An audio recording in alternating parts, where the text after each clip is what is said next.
ok? Nós paramos aí na última aula, falando um pouquinho sobre essa introdução, da importância de nós estudarmos, entendermos e compreendermos a história da cultura afro e indígena no Brasil, né? Eu quero falar agora com vocês como isso se deu de forma mais um pouco específica, né? Para a gente entender como que isso foi acontecendo e nós nos tornamos a nação que nós somos hoje, com essa mistura, com essa cultura toda entremeada de heranças aí de tantos povos, tá? Bom, vamos lá. A primeira questão do grande impacto que nós temos aí é na questão religiosa. Então, o Brasil, e como toda grande parte da Europa e do mundo, vinham já com a cultura cristã, com a fé cristã muito implantada, né? Já tínhamos aí a questão das expedições mesmo, né? Dos cristãos para conversão, expedições missionárias, né? Conversão dos povos ainda não convertidos, isso incluía os indígenas.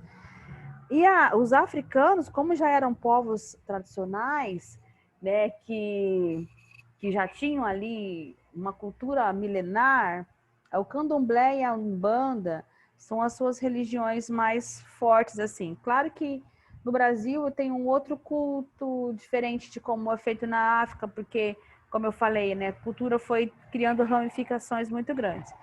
O que se sabe? Nós sabemos que no Brasil, quando os africanos vieram, as suas crenças eram abominadas, né? Tidas como pagãs, como demoníacas, anticristãs. Então, jamais eles poderiam cultuar, né, a sua fé da forma como eles cultuavam na África. Então, isso foi tolhido, foi aniquilado deles. Então, o que aconteciam? Eles faziam esses cultos de forma muito clandestina, com outra roupagem. Por isso que existe hoje, a gente fala, né, essa questão da mistura da fé religiosa, do sincretismo religioso no Brasil. Porque eles pegaram a fé católica e tentaram inserir alguns dos seus símbolos para que eles não se perdessem de vez. Imagina você que acredita a vida inteira em Deus, Jesus Cristo, que nem a maioria de nós acreditamos, como a maioria da nossa cultura acredita, enfim. Aí você é levado para um outro lugar, chega lá, você não pode falar de Deus, você não pode falar de Jesus, você não pode cultuar do jeito que você cultua, orar, nada. Você não pode fazer nada dos seus rituais religiosos que você está acostumado, né? Então isso ficou muito confuso, ficou muito judiado, muito sofrido. Então o que eles fizeram, né?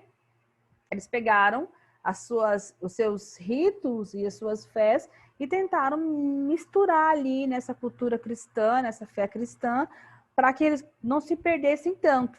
Então, os orixás, que são, né, como se fossem os deuses da fé cristã, ou os santos, eles começaram a ter elementos de uma religião e de outra, né, que nem eu falei. Então, por exemplo, hoje a gente tem lá, né, uma comemoração do dia da Iemanjá, que é um orixá, né, das religiões de matriz africana, que corresponde a Nossa Senhora da Conceição, na religião católica. Ogum, que corresponde a São Jorge. Oxalá, Jesus. Oxum, a Senhora Aparecida. Exu, para os cristãos, é tido como um demônio, um preconceito e tal, por ser vingativo, sensual, enfim. O que eu quero dizer com isso? Que toda religião que foi ensinada para eles cristãs tentaram trazer alguns simbolismos e inserir. Por isso que para cada santo católicos que é mais cultuado, existia um simbolismo de um orixá também. Era a forma deles se esconderem, a forma deles não perderem a sua essência religiosa cristã. A capoeira, né, que é tida é uma luta, né, que foi, inclusive a capoeira foi proibida no Brasil durante um tempo. Eu vou falar aqui, ó, é uma arte marcial que ela foi desenvolvida pelos escravos para essa questão aí da própria defesa, da proteção, né, de tudo isso. Durante muitos anos ela foi proibida. Por quê? Porque a capoeira realmente era usada como um ataque, numa fuga de escravos, uma resistência a uma captura, né? Então ela era tida como algo negativo. Então ela foi proibida de jogar a capoeira. Isso ficou no Brasil muito sério, né? Aí a dança e a música, então são várias expressões. Aí nós temos o samba, que é um dos ritmos mais conhecidos, e o samba ele vem aí também dessa descendência dos cultos religiosos de matriz africana. O axé, que é uma saudação religiosa utilizada no candomblé e na umbanda, se tornou um ritmo de música, principalmente porque na Bahia, que é um dos maiores concentrações de que foi, né? Vocês viram lá que o navio negreiro mais descia ali, um dos lugares que maior recebeu pessoas da África para serem escravizadas, se tornou hoje um ritmo musical, né? A lambada, o jongo, né? Também que tem essa expressão aí um pouco misturada, né? Então, nas plantas medicinais, então nós temos aí, né, que os conhecimentos que foram trazidos através de chás, banhos, alimentação, então algum tipo de comida que a gente come hoje, algumas raízes, tanto é que a gente come algumas coisas que na Europa não se come, porque a gente teve mais influência aí dessa comida do africano mesmo também.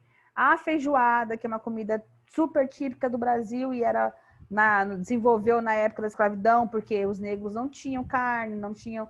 Então, o que sobrava era pele, orelha, rabinho de porco, essas coisas todas que foi para feijoada com feijão preto e virou um prato típico. Hoje é chique, mas na época era a única comida que eles tinham para comer. O acarajé, que é esse bolinho de feijão frito no óleo do azeite dendê. Geralmente recebe como recheio ali o camarão, que é uma comida extremamente típica. O vatapá, moqueca, broas. Então, são várias alimentações que vêm de origem aí da cultura africana. Muitos se questionam por que os negros eram escravizados se eles eram tantas quantidades, né? Mas tantos negros, por que eles não se juntavam? Como eu falei no vídeo passado, existia uma estratégia de não colocar pessoas da mesma região perto, então, para não ter muita comunicação. Existia aquela questão do ganho, para quem o negro que se aliasse aos senhores, né, como a gente falava, né, que existiam os capitães do mato, que eram próprios negros que ajudavam a caçar ou a capturar outros negros fujões, né? E esses negros recebiam privilégios, recebiam algum tipo de benefícios, né? Então existia uma disseminação de competição, de rivalidade entre os próprios negros, que não era interessante que os negros se ajudassem, porque os que se ajudavam aconteciam as resistências e formavam os quilombos, né? Que é quando os negros fugiam, eles se encontravam num lugar e formavam uma comunidade que eram tidos como quilombo. Essa comunidade ela enfrentava mesmo e enfrentava, né, os brancos e apoiava os índios, os negros que fugiam para que eles tivessem um lugar para ficar. Porque o grande problema do negro era esse, ele fugia, mas ele não tinha alimentação, ele não tinha trabalho, ele não tinha nada. Então, como vai fugir? Né? Sim, tinha desejo, mas qual que era a perspectiva além daquela escravidão? Né? Infelizmente, nenhuma. Né? Aqui a gente está vendo um exemplo de como era era, era, era tido um anúncio, né, de um negro fujão, né? Crioulo fugido, a recompensa, o valor, tudo certinho aí. Então era assim que era tratado, né? Aqui nós temos dois momentos de rebelião escrava, né? As rebeliões elas tinham que ter muito sucesso, porque quando elas fracassavam, os negros sofriam muito. Eu citei para vocês aquele filme 12 anos de escravidão. Eu recomendo que vocês assistam, porque ele fala muito isso sobre como a escravidão foi danosa, até mesmo para quem era livre nesse caso, né? E foi confundido com alguém que ainda não era alforriado. Né? Ali um exemplo claro de como as comunidades negras se organizavam com os negros que conseguiam fugir, que eram através dos quilombos, né? E eles viviam ali, tentavam manter o máximo a cultura africana, né? Aí a gente tem um exemplo mais claro, o principal quilombo do Brasil, que foi o maior, é o quilombo dos Palmares, que a gente vai falar um pouquinho aí sobre o Zumbi, que foi um exemplo que é tido como um dos mártires aí da luta aí contra a escravidão. E nós temos quilombos até hoje, né? O Brasil, depois de muitos e muitos anos, começou a trabalhar com políticas reparativas. Que são políticas reparativas? São políticas que vão tentar reparar um pouco o dano que a escravidão trouxe para a população negra. Eu não vou entrar a fundo agora, mas uma delas, por exemplo, é o sistema de cotas. Eu vou explicar isso depois para vocês num outro momento, tá? Zumbi dos Palmares, ele representou ali a luta do negro contra a escravidão. Ele foi o principal líder do Quilombo dos Palmares, né? Ele morreu defendendo o seu povo, né? Então, ele tem uma importância muito grande dentro da nossa luta aí pela libertação dos escravos, né? Esse é um documento de alforria, né, que foi quando começou-se a ter as primeiras alforrias, através de legislações específicas, a gente vai falar um pouquinho ali. Então, por que teve a questão da lei da abolição, né? Não foi nada de boa vontade, não é porque ninguém foi bonzinho, nada disso. Existia uma pressão da Inglaterra aí, por causa do capitalismo, porque vocês sabem que o capitalismo vive de consumo. Se os negros eram escravizados, eles não tinham renda. Se não tinham renda, não tinha consumo. Então, não eram povos que fortaleciam o sistema capitalista. Então, eles precisavam de pessoas que trabalhassem com dinheiro, que recebessem salário para consumir, para comprar, e assim fazer com que o capitalismo crescesse. Então, já havia uma pressão muito grande aí da Europa para que o Brasil fizesse a abolição. Em 1850, a primeira lei, que é essa lei Eusébio de Queiroz, que vai falar um pouquinho sobre a questão do tráfico negreiro ser proibido. Então, começou a parar o tráfico negreiro em 1850. Né? Depois, em 71, a primeira lei do ventre livre. Então, a partir as crianças que nasciam a partir dessa data eram livres. E gerou um grande problema. Por quê? Porque, por exemplo, as mães eram escravizadas e os filhos livres. Os filhos não podiam ficar no local que as mães ficavam. As mães não tinham como sair porque não tinha emprego, não tinha renda. Então, na verdade, essas leis eram todas leis que não tinham consistência e nem estruturação para a escravidão realmente chegar ao fim. Em 1885, a lei dos sexagenários, que os negros após 60 anos eram livres.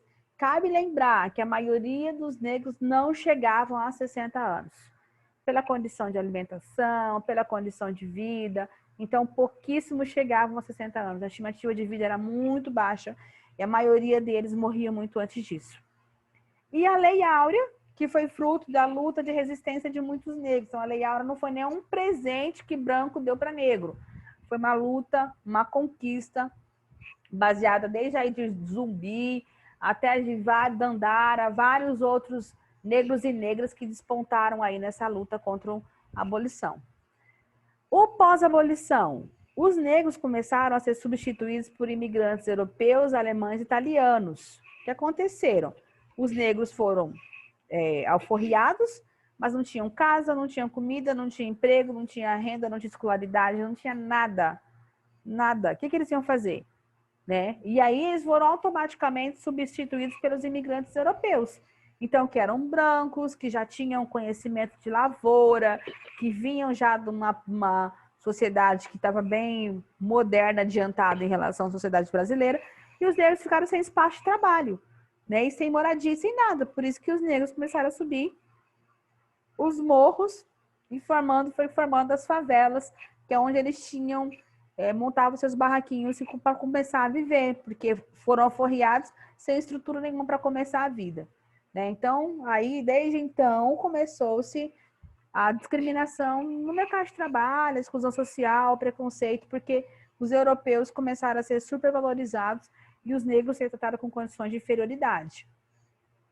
Então, no Brasil, existe essa questão da miscigenação, porque temos os negros africanos, né? Especiais dos países da Angola, berberes do Congo, Bantu e vários outros, né? A própria África do Sul. Nós temos a colonização dos portugueses, nós temos os judeus que vieram, especialmente na Segunda Guerra, aí, fugidos aí daquele sistema do Hitler. Nós temos os indígenas que já estavam no Brasil, né? Os tupi-guaranis, os gaiapós, paiaguás e todos os outros, né? Os ingleses, os franceses, os holandeses. Pra vocês terem uma ideia, eu fui em Olinda uma vez e lá tem muita influência holandesa.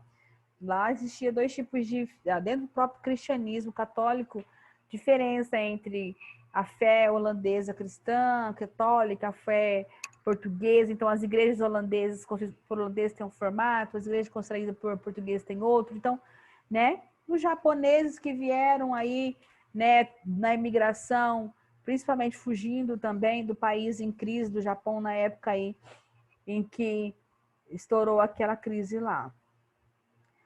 Existe, então, nessa perspectiva, uma raça brasileira, uma raça pura, alguém simplesmente, eu sou só brasileiro? Todos nós temos sangue misturado, seja com europeu, com negro, com indígena, com japonês, enfim, todos nós temos sangue misturado. E a grande maioria tem descendência africana, europeia e indígena. Eu estava vendo, o último censo declarou que o Brasil tem 56% da população é afro-brasileira, ou seja, é afrodescendente. Né? Então, maioria, né, a maior parte da população já se autodeclara negra. Né? Então, nós temos que quebrar os preconceitos de qualquer tipo, discriminação, paradigma, valorizar a cultura afro, respeitar as diferenças do outro, né?